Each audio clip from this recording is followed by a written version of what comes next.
Okay, guys, it is the first Monday of January. And if you know anything about the fitness industry, you know that this is the day for fitness resolutions, New Year's resolutions, but they typically have to do with improving your health and fitness. I don't want to say that I don't like them. I love when people thinking about a word that they want to focus their year on, or think about improvements that they want to make to their life throughout the year. What gets really frustrating for me and for those people is when you either go into the year with one, maybe unrealistic goals, and two, when those goals come from a place of hate. And what I mean by that second one is, let's say you want to lose weight just because you hate your body. I'm just going to tell you right now, if some of your goals come from a place of uncontentment, okay? So you're not happy about something, and so you're wanting to change it. It's okay about not being happy, but maybe just all around just not liking your body or your life circumstance. And if you can come more from a place of, I want to improve it, rather I just don't like it, you're probably going to come from a much better place. And I'm going to tell you right now that making a goal and even achieving that goal is probably not going to make you feel the way that you think it might. So here's a couple of tips. One, maybe think about some more general ideas that you want to focus on this year, be it your health, your happiness level, a sense of joy, maybe choosing a word or a focus for the year, and then breaking it down month by month. So just starting off for the month of January and saying, okay, so I'm choosing that I want this year to focus on my health. In January, I'm going to focus on two things. One, I want to move more. And two, I want to eat healthier. Those are all pretty typical goals that we set in January. That's great. Now think week by week how you're going to make weekly goals to achieve those long-term goals you've set for January only.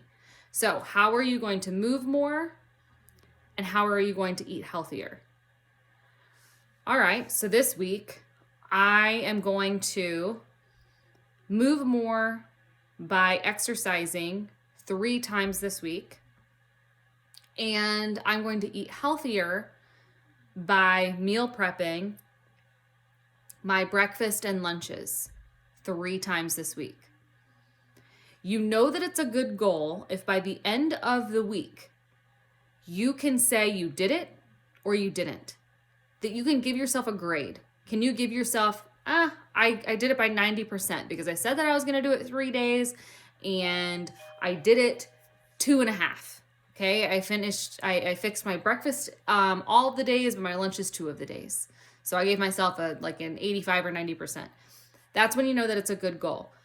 You want to make yourself a little bit uncomfortable, okay? So you don't want to completely get your goal by 100%. Like, you know it's in the bag.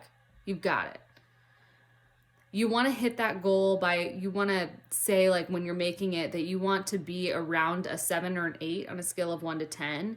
A little bit uncomfortable. You're stepping outside of your comfort zone a little bit, but it's totally achievable. If you are at a 4 or 5 on a confidence scale out of 1 to 10, then you need to change something about that goal because it's probably unlikely that you're going to hit it.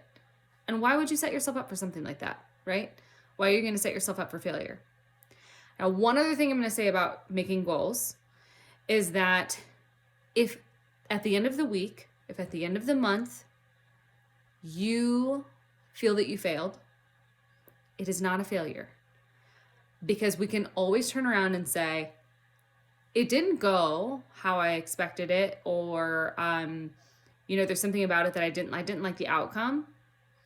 Okay, what are some things that you can turn around and change, make that goal again, change it somehow, so that way you are more likely at achieving it. Maybe you got to the end of the week and something happened one of those days and it was impossible for you to eat your lunch that you packed, or maybe you forgot at home, whatever the case might be. So you need to come up with a plan B this next time. Say, okay, I know that that was hard for me and something came up, or whatever the case might be.